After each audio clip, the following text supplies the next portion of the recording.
Hello दोस्तों, स्वागत है आप सभी का आपके अपने YouTube channel vision of success में। तो जैसा कि वीडियो देखकर समझ रहे होंगे कि हम लोग प्रीवियस ईयर क्वेश्चंस को सॉल्व कर रहे हैं जो सीटेट एग्ज़ाम का है। तो सीटेट एग्ज़ाम 2021 में जो क्वेश्चंस पूछे गए थे आज उसको सॉल्व करने वाले हैं। तो यह पेपर है 20 दिसंबर 2021 का, जिसमें हम लोग चाइल्ड डेवलपमेंट के 30 क्वेश्चंस को सॉल्व करेंगे। चलिए स्टार्ट करते हैं आज के क्वेश्चंस को। तो जिसमें पहला क्वेश्चन पूछा गया है, इनमें से कौन सा विकास का सिद्धांत नहीं है। एकदम बिल्कुल ध्यान से पढ़ना है, जहाँ पर नहीं आता है तो उस क्वेश्चंस को आप लोग को ध्यान से देखना है। ऑप्शंस दिए गए हैं कि विकास एक धारणी और एक आयामी होता है। दूसरा है विकास ऊपर से नीचे और केंद्र से बाहर की ओर होता है। तीसरा कह रहा है विकास आनुवंशिकता और संपोषण से प्रभावित होता है। चौथा कह रहा है विकास सामाजिक सांस्कृतिक परिप्रेक्ष्य में होता है। तो यहाँ पर पहला सिद्धांत बिल्कुल गलत है, क्योंकि विकास बहुआयामी होता है, एक आयामी नहीं होता है। तो इसलिए पहला ही ऑप्शन हम लोगों का सही है इस क्वेश्चन के हिसाब से। चलिए अब नेक्स्ट देखते हैं। नेक्स्ट क्वेश्चन कह रहा है शीर्षगामी सिद्धांत विकास के किस क्षेत्र पर लागू होता है। ऑप्शंस पहला है गामक विकास, सेकंड है भाषा विकास, थर्ड है संज्ञानात्मक विकास और चौथा कह रहा है नैतिक विकास। तो इसका राइट आंसर है ऑप्शन नंबर 1 गामक विकास। चलिए नेक्स्ट क्वेश्चन देखते हैं। क्वेश्चन नंबर 3 है भाषा विकास के संदर्भ में संवेदनशील अवस्था कौन सी है। ऑप्शन है जन्म पूर्व का समय, सेकंड है प्रारंभिक अवस्था, थर्ड है मध्य बचपन और फोर्थ है युवावस्था। तो इसका राइट आंसर है प्रारंभिक अवस्था।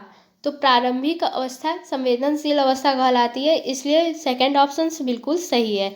चलिए नेक्स्ट देखते हैं। क्वेश्चन नंबर 4 है कार में आरंभ होने वाली वह प्रक्रिया जिसमें बच्चे अपनी व्यक्तिगत पहचान जानना शुरू करते हैं, भाषा सीखते हैं और आरंभिक संज्ञानात्मक कौशल विकसित करते हैं, क्या कहलाती है।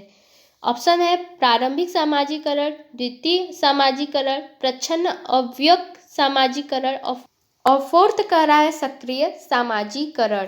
तो इसका राइट आंसर है ऑप्शन नंबर 1 प्रारंभिक सामाजिकरण। चलिए अब नेक्स्ट देखते हैं। क्वेश्चन नंबर 5 है लॉरेंस कोहलबर्ग के सिद्धांत के अनुसार किस चरण पर नैतिक चिंतन शुरुआती सामाजिक परिप्रेक्ष्य पर आधारित होता है। ऑप्शन है पूर्व पारंपरिक चरण, सेकंड है पारंपरिक चरण और थर्ड है उत्तर पारंपरिक चरण और फोर्थ है दूरस्थ पारंपरिक चरण। तो इसका राइट आंसर है ऑप्शन नंबर बी पारंपरिक चरण। ओके, चलिए अब नेक्स्ट देखते हैं। नेक्स्ट है पियाजे के सैद्धांतिक दृष्टिकोण से नई सूचनाओं को अपने मौजूदा ज्ञान में शामिल करने को क्या कहते हैं। ऑप्शन है समायोजन, सेकंड है सामाजिकरण और थर्ड है आत्मसात्करण और फोर्थ है संगठन। तो इसका राइट आंसर है आत्मसात्करण। इसमें क्या होता है कि बच्चे जो करते हैं, जो भी उनका पुराना ज्ञान है उसमें बिना कोई जोड़ तोड़ किए नए ज्ञान को जोड़ लेते हैं, तो उसे आत्मसातीकरण कहते हैं।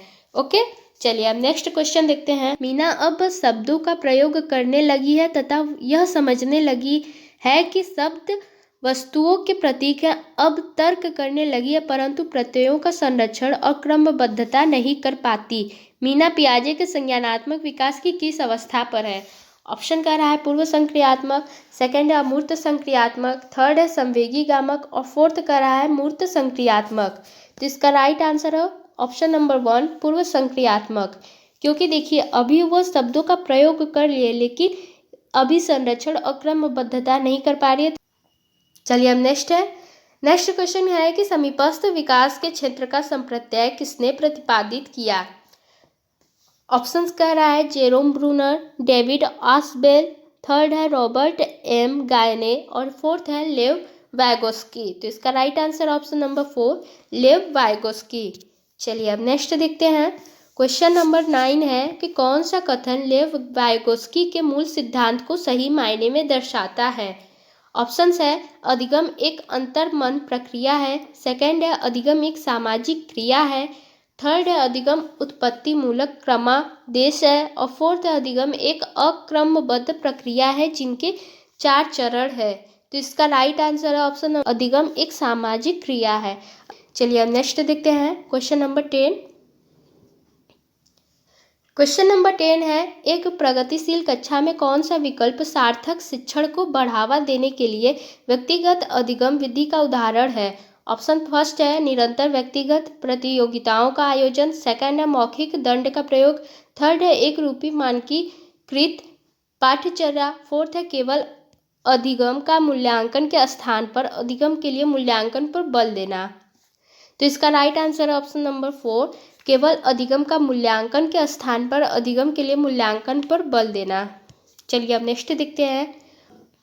अब क्वेश्चन नंबर 11 है, निम्नलिखित में से कौन सा विकास सिद्धांत इस बात का समर्थन करता है कि बच्चे में संज्ञानात्मक विकास सांकेतिक भाषा विकास का पूर्वगामी है? ऑप्शन है पियाजे का संज्ञानात्मक विकास सिद्धांत, वैगोस्की का सामाजिक सांस्कृतिक सिद्धांत, थर्ड है एरिक्सन का मनोवैज्ञानिक सामाजिक सिद्धांत और फोर्थ है बेंडूरा का सामाजिक अधिगम सिद्धांत। तो इसका राइट आंसर है ऑप्शन नंबर 1, पियाजे का संज्ञानात्मक विकास सिद्धांत। चलिए अब नेक्स्ट देखते हैं। क्वेश्चन अगला है, जेंडर रूढ़िवादिता को रोकने के लिए एक अध्यापक द्वारा कक्षा में प्रयोग की जाने वाली कौन सी विधि उचित नहीं है? जेंडर पक्षपात को चुनौती देना, कक्षा में बालक बालिकाओं को अलग अलग बैठाने की व्यवस्था करना, थर्ड है जेंडर भेदभाव पर चर्चा करना, फोर्थ है ऐसे उदाहरणों का प्रयोग करना जिनमें लड़के और लड़कियां गैर परंपरावादी भूमिका में दिखाई दे। तो इसका राइट आंसर है ऑप्शन, कक्षा में बालक बालिकाओं को अलग अलग बैठाने की व्यवस्था करना। ओके, चलिए अब नेक्स्ट देखते हैं। अब नेक्स्ट क्वेश्चन देखेंगे कि पारो अपने पिता की बढ़ई की दुकान में उनकी सहायता करती है, जहां पर वह लकड़ी के ब्लॉक को अपने पिता द्वारा सिखाई गई विधि से सफलतापूर्वक मापती है। हाल ही में EWS स्कीम के अंतर्गत एक पब्लिक विद्यालय में प्रवेश मिला, जहां पर वह शैक्षिक अपेक्षाओं खासकर गणित की का सामना करने में असमर्थ है। इस स्थिति में अध्यापक को ऑप्शन से फर्स्ट पारो को कहना चाहिए कि उसमें पढ़ने की क्षमता नहीं है, सेकंड है पारो को परीक्षाएं देनी चाहिए और दोहराव व वेधन को बढ़ावा देना चाहिए, थर्ड है पाठ्यक्रम और अध्ययन सामग्री को पारो के लिए प्रासंगिक बनाना चाहिए और पारो द्वारा विद्यालय के बाहर सीखे गए गणितीय अनुभवों का समावेशन करना चाहिए, फोर्थ है पारो को घर पर सीखे ज्ञान को स्कूल से सीखे ज्ञान से पृथक रखने के लिए कहना चाहिए। तो इसका राइट आंसर है ऑप्शन नंबर 3, पाठ्यक्रम और अध्ययन सामग्री को पारो के लिए प्रासंगिक बनाना चाहिए और पारो द्वारा विद्यालय के बाहर सीखे गए गणितीय अनुभवों का समावेशन करना चाहिए। चलिए अब नेक्स्ट क्वेश्चन देखेंगे। क्वेश्चन है, ध्वनि लय और शब्दों के अर्थ के प्रति सचेतना किस बुद्धि के मूल है? ऑप्शन है अंतर्वैयक्तिक और सेकंड है अंतरावैयक्तिक, थर्ड है भाषिक और फोर्थ करा स्थानिक। तो इसका राइट आंसर है भाषिक। ओके, चलिए अब नेक्स्ट, सामाजिक संरचनात्मक कक्षा में कौन सी आकलन विधि अधिक उपयुक्त रहेगी? ऑप्शन है सहयोगी प्रायोजित कार्य, सेकंड है एक शब्दोत्तर वाले वस्तुपरक प्रश्न, थर्ड है मानक परीक्षण, फोर्थ है मात्र स्मरण पर आधारित प्रश्न। तो इसका राइट आंसर ऑप्शन नंबर 1, सहयोगी प्रायोजित कार्य। ओके, चलिए अब नेक्स्ट देखते हैं। नेक्स्ट है, सतत एवं व्यापक मूल्यांकन में सतत से क्या अभिप्राय है? ऑप्शन है अध्यापन के दौरान विभिन्न उपकरणों का प्रयोग करते हुए छात्रों का साथ साथ मूल्यांकन करना एवं उनकी सहायता करना, सेकंड है अंकों ग्रेड व अन्य प्रकार से छात्रों की उपलब्धि की सतत तुलना करना, थर्ड है निश्चित अंतराल पर पूरे शैक्षणिक वर्ष में औपचारिक पेपर पेंसिल परीक्षा लेना और फोर्थ है समय समय पर बच्चों के स्मरण और प्रत्याहान की योग्यता का मापन करना।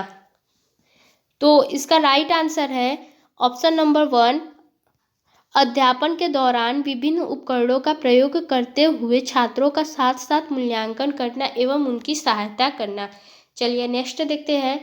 नेक्स्ट है, शिक्षार्थियों को किस प्रकार के लक्ष्य निर्धारित करने के लिए प्रोत्साहित किया जाना चाहिए? ऑप्शन है प्रवृत्ता अभिमुखी लक्ष्य, सेकंड है असफलता से बचने वाले लक्ष्य, थर्ड है असफलता स्वीकार्य लक्ष्य और फोर्थ है आत्म पराजित लक्ष्य। तो इसका राइट आंसर ऑप्शन नंबर 1, प्रवृत्ता अभिमुखी लक्ष्य, क्योंकि देखिए असफलता से बचने वाले लक्ष्य तो यह कोई प्रोत्साहित करने के लिए नहीं है और नहीं असफलता स्वीकार लक्ष्य और ना ही आत्मपराजित लक्ष्य। तो इसलिए तीनों गलत है, ऑप्शन नंबर 1 बिल्कुल सही है। चलिए अब नेक्स्ट देखते हैं। नेक्स्ट है, निम्न में से कौन सा समावेश का नियम है? ऑप्शन है विभेदन, सेकंड है मानकीकृत अनुदेश, थर्ड है व्यक्तिगत विभिन्नताओं को स्वीकार करना, फोर्थ है पृथक्करण और नामांकित करना। तो इसका राइट आंसर है ऑप्शन नंबर 3, व्यक्तिगत विभिन्नताओं को स्वीकार करना। ओके, चलिए अब नेक्स्ट देखते हैं। क्वेश्चन नंबर 19 है, एक बच्चा जो आंशिक रूप से देख सकता है उसे, ऑप्शन है घर पर शिक्षा प्राप्त करने के लिए प्रेरित करना चाहिए, सेकंड है उसे एक अलग संस्थान में रखने की ज़रूरत है, थर्ड है समावेशी प्रावधानों का पालन करने वाले नियमित स्कूल में जाना चाहिए, फोर्थ है बिना किसी विशेष प्रावधान वाले नियमित स्कूल में डाल देना चाहिए ताकि उसकी स्थितियों से जूझने की क्षमता विकसित हो। तो यहाँ पर राइट आंसर ऑप्शन नंबर 3, समावेशी प्रावधानों का पालन करने वाले नियमित स्कूल में जाना चाहिए। चलिए अगला देखते हैं। अगला है, निम्न में से कौन सी शिक्षा प्रणाली कक्षा में सृजनात्मकता में सहायक होगी? फर्स्ट है कल्पनाशील उत्तरों का स्वीकारना, सेकंड है विचार मंथन पर बल देना, थर्ड है अभिसारी चिंतन पर बल देना, फोर्थ है असहमति के प्रति सहनशीलता। तो इसका राइट आंसर है ऑप्शन नंबर 4, 1, 2 और 4 बिल्कुल सही है। अभिसारी चिंतन पर बल देना तो यह सृजनात्मकता में सहायक नहीं होती है। ओके, चलिए अब अगला देखते हैं।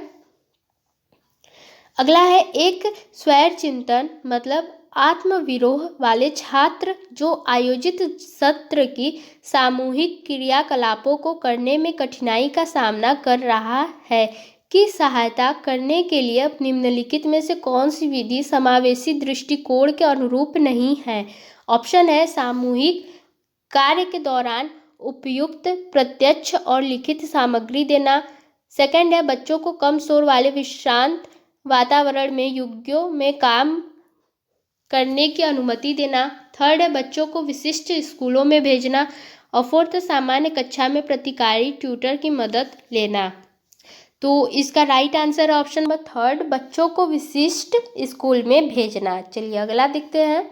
प्राथमिक कक्षा में शिक्षक को छात्रों को प्रश्न पूछने, ऑप्शन है के लिए प्रोत्साहित करना चाहिए, के लिए हतोत्साहित करना चाहिए कि कभी भी अनुमति नहीं देनी चाहिए, फोर्थ है पर सजा देना चाहिए। तो सजा देने की बात नहीं हुई है कि कमी की अनुमति नहीं देनी चाहिए, हतोत्साहित करने की बात नहीं कही गई है।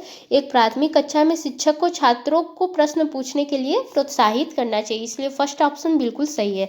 चलिए अगला देखते हैं। अगला क्वेश्चन देखते हैं। क्वेश्चन है कथन ए है, विद्यालयों को छात्रों में पाठ्य पुस्तकों को याद करने, पुनः उगल देने की योग्यता के स्थान पर उनमें अपनी आवाज़ उठाने, जिज्ञासा शांत करने, क्रियाशील होने, प्रश्न पूछने के बाद विवाद करने, समूह में काम करने की योग्यता विकसित करनी चाहिए। कारण बी है, अधिगम का स्वरूप क्रियाशील एवं सामाजिक है, सही विकल्प चुनना है। तो ऑप्शंस दिए गए हैं, इनमें से बताना है कि कौन सा सही है। चलिए तो देख लेते हैं। यहाँ पर ऑप्शन फर्स्ट बिल्कुल सही, ए और आर दोनों सही हैं। आर सही व्याख्या करता है ए की। ओके, चलिए नेक्स्ट देखते हैं। नेक्स्ट क्वेश्चन है, एक विशेष विषय में ज्ञान और संबंधों को सुव्यवस्थित तथा निरूपित करने के लिए आलेखीय साधनों का प्रयोग क्या कहलाता है? ऑप्शन है खंड, अग्रवर्ती, आयोजक, स्मृति सहायक, फोर्थ संकल्पना, मानचित्र। तो यहाँ पर फोर्थ बिल्कुल सही है, संकल्पना मानचित्र। चलिए अगला देखते हैं। अगला है कि उस उदाहरण को चुनिए जो आंतरिक प्रेरणा को दर्शाता है। ऑप्शन है रोशनी परीक्षा में अच्छे अंक के लिए परिश्रम कर रही है क्योंकि उसके माता पिता ने उसे 90% से ऊपर अंक लाने पर घड़ी दिलाने का वादा किया है। रूमी अपनी गृह कार्य पूरा कर रहा है क्योंकि उसके माता पिता उसे फिर टीवी देखने देंगे। थर्ड है रोमा बहुत सी पुस्तकें पढ़ रही है क्योंकि रीडिंग स्टार बोर्ड पर अपना नाम ऊपर लाकर वह अध्यापिका की प्रशंसा पाना चाहती है। और फोर्थ है अपनी परियोजना कार्य के लिए रवि विभिन्न स्रोत तलाश कर रहा है क्योंकि नई जानकारी लेने में रुचि रखता है। तो यहाँ पर फोर्थ ऑप्शन बिल्कुल सही है। ओके, चलिए अब नेक्स्ट देखते हैं। नेक्स्ट है, इनमें से कौन सी नीति छात्रों को चिंता का सामना करने में सहायता नहीं देती। ऑप्शन है छात्रों को अधिगम की प्रभावकारी और अर्थपूर्ण विधियां सिखाना। सेकंड है छात्रों को लघु अवधि के यथार्थवादी लक्ष्य निर्धारित करने में सहायता देना। थर्ड है छात्रों को अपनी चिंता की अनुभूति का स्रोत पहचानने में मदद करना। और फोर्थ है कक्षा में छात्रों के प्रदर्शन की एक दूसरे से तुलना करना। तो यहाँ पर राइट आंसर है ऑप्शन नंबर फोर्थ, कक्षा में छात्रों के प्रदर्शन की एक दूसरे से तुलना करना। ओके, चलिए अब नेक्स्ट देखते हैं। नेक्स्ट क्वेश्चन है क्वेश्चन नंबर 27। रचिता एक गणित अध्यापिका अपने छात्रों की भाषा कथन वाले प्रश्नों में सही प्रक्रिया पहचानने में त्रुटियों का विश्लेषण कर रही है। इसके पीछे उसका क्या उद्देश्य है? फर्स्ट है अधिक त्रुटियों वाले छात्रों का कम त्रुटियों वाले छात्रों से पृथक करना। सेकंड है अधिक त्रुटियों वाले छात्रों को दंड स्वरूप अधिक प्रश्न देना। थर्ड है त्रुटि सुधार के लिए अभ्यास वाले अधिक प्रश्न देना। फोर्थ है त्रुटियों को समझना क्योंकि वे छात्रों के चिंतन को समझने में मदद करते हैं, तो इसलिए फोर्थ ऑप्शन बिल्कुल सही है। चलिए अब अगला देखते हैं। अगला है राष्ट्रीय शिक्षा नीति 2020 किस पर बल देती है? ऑप्शन है परीक्षा के लिए पढ़ना, स्मरण आधारित शिक्षा। थर्ड है वेधन और अभ्यास। फोर्थ है संप्रत्ययी समझ। राइट आंसर है ऑप्शन नंबर फोर्थ, संप्रत्ययी समझ।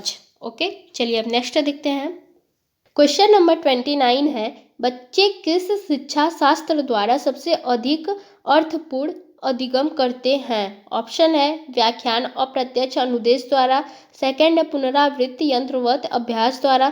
थर्ड है जब वे कार्यों और क्रियाकलापों में क्रियाशीलता से भाग लेते हैं। फोर्थ है कार्यों को पूर्ण करने में विभिन्न चरणों पर उपयुक्त इनाम दिए जाते हैं। तो इसका right answer option number third, जब वे कार्यों और क्रियाकलापों में क्रियाशीलता से भाग लेते हैं। ओके, चलिए हम लास्ट क्वेश्चन देखते हैं। छात्रों को विभिन्न प्रकार की सामग्री का प्रावधान करवाना और उन्हें अपने अधिगम को स्व निर्देशित करने की स्वतंत्रता देना डैश को बढ़ावा देने की एक विधि है। ऑप्शन है यंत्रवत अधिगम। सेकंड है प्रतिस्पर्धात्मक अधिगम। थर्ड है अन्वेषित अधिगम और फोर्थ करा निर्देशात्मक अधिगम। तो यहाँ पर right answer option number third, अन्वेषित अधिगम। तो दोस्तों हम लोगों ने सीडीपी के 30 क्वेश्चंस पूरे सॉल्व कर चुके हैं। आप लोग अपना स्कोर जरूर बताइएगा कमेंट बॉक्स में। तब तक आप लोग इस वीडियो को लाइक करिए, शेयर करिए और साथ ही साथ नए हैं चैनल पे तो चैनल को सब्सक्राइब किए बिना मत जाएगा। मिलते हैं अगली वीडियो में नए प्रीवियस ईयर पेपर के साथ। तब तक के लिए बाय बाय।